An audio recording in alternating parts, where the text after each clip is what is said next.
Magandang araw, Pilipinas! Asahan ng mas mababang presyo ng lokal na karne ng baboy simula bukas.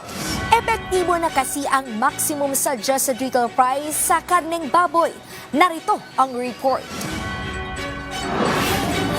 Nakatumpok na buto-buto ang binili ni Nina pansahog sa munggo. $100 lang pera ko, pinakasya ko lang po. Mahal kasi yung ganyan na karne na pang mga pork chop.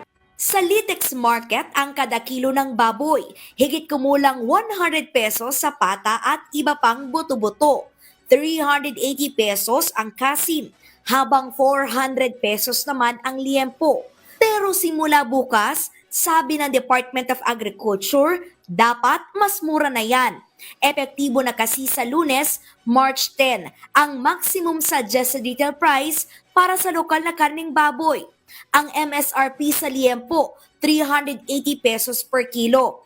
350 pesos ang kasim at pige at 300 pesos naman ang sabit ulo o pasa ng trader sa mga retailer. Ayon sa Agriculture Department, layo nitong matulungan ang mga consumer na mas maging abot kaya ang presyo ng baboy sa mga palengke habang nagbabakuna kontra African swine fever at pinatataas ang supply ng baboy. Susunod naman daw ang retailer na si Henry, pero hiling niya sa mga supplier.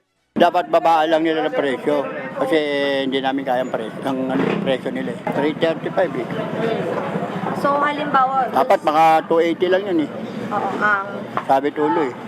iira lang MSRP para sa lokal na karneng baboy sa mga pampubliko at pribadong palengke sa NCR at nakatakdang reviewin kada isang buwan. Kalezal Pordilia para sa Pambansang TV sa Bagong Pilipinas.